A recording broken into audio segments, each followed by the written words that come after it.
So I'm going to be refuting Chris's claim of fact, which was standardizing testing is hurting American education. So his three backing secondary claims were standardized testing has failed to improve student achievement, standardized testing is a political movement that does not focus on students' education, and then standardized testing preparation reduces teachers' instruction time.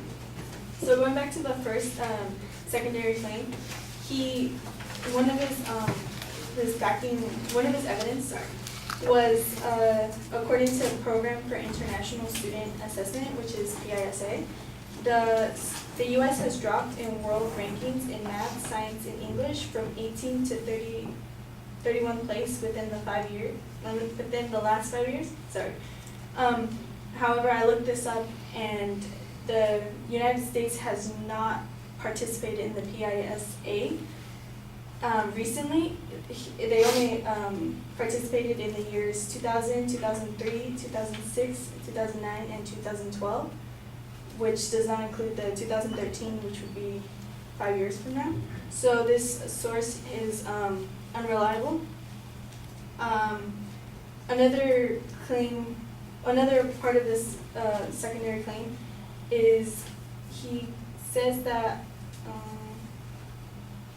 according to the results, the learning outcome for the students has changed for worse. However, he does not have any proof showing that the students' grades have lowered completely. I found a professor whose name is Richard Phillips. He's a teaching scholar and an economist who said that without these tests, we would be relying on the individual scores made by the schools and the teachers, who sometimes grade bias, while these machines who would be grading these tests would be grading it as the student deserved the grade.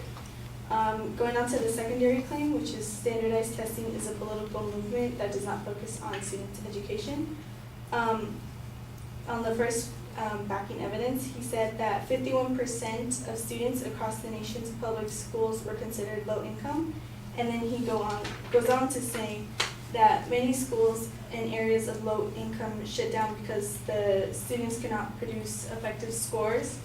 However, he doesn't have any evidence helping with this recent claim that the grades for the students who have low incomes, he doesn't have any evidence backing up that they are the ones whose grades are lower than everyone else's. And then going on to the third claim, which is standardized test preparation reduces teachers' instruction time.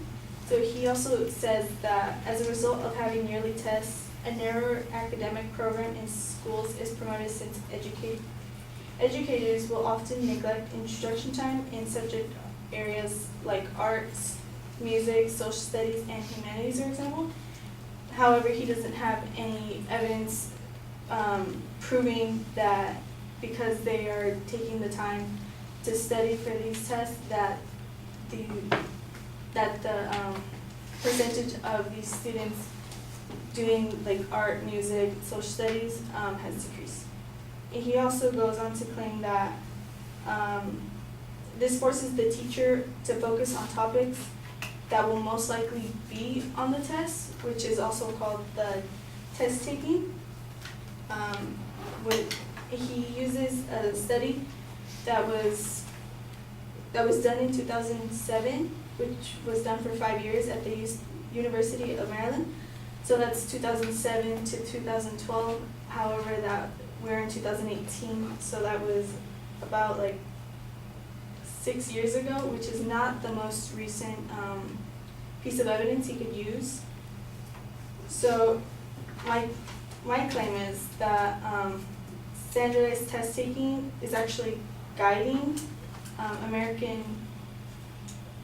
is guiding us to help improve the American education rather than hurt.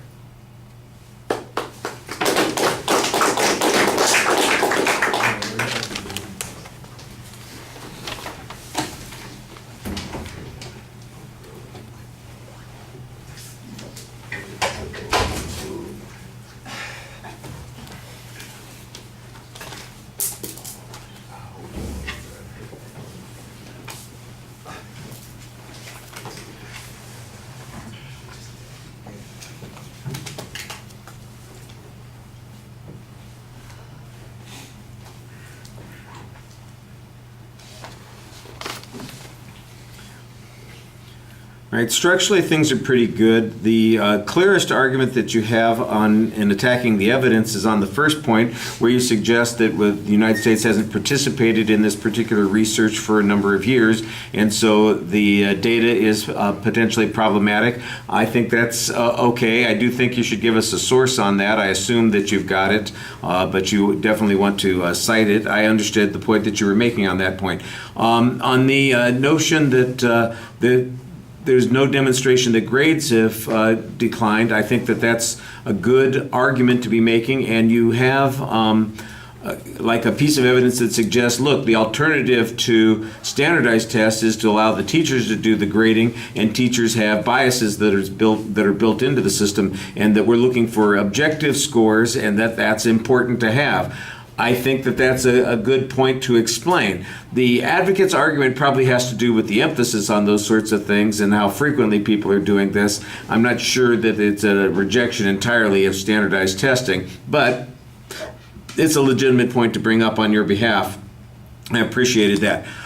I was a little confused on your second point when you're talking about this being a political issue, and then you've got data about how many people are low income. And it sounded to me like you're quoting their evidence on this particular point and then making a different point with it. That was not very clear. And one of the things that was a little bit confusing, it seems to be like a suggestion in the information that schools are being shut down because of test scores. And I'm going, where is there a school that's been shut down because of the test scores? Is there a single example that anybody has provided here? And if the schools are being shut down, isn't that a good thing? Because if they're not doing a good job, that seems to suggest that we need to put in something in its place. And I don't really get much of an argument about that. It's just this argument that suggests, well, there's no link to it being poverty-based. Well, is that really the point that's being made here? I'm not sure. On the instruction time argument, you've got an okay press on this. Look, there's no information or statistical information that suggests this. They do have a piece of testimony that suggests that these things get neglected because they're spending so much time on the other tests, but there's no data on it other than that piece of testimony. I think that's a reasonable point. You suggest some of the information is a little bit old. I can see that. I think that that's, again, a reasonable press to make, but you then say, that the standardized test is guiding us to improvement, and I get no evidence on that. So where's your argument, and where's the evidence that you want us that shows that your point is true? So I think that that's a little bit problematic. Okay, thank you.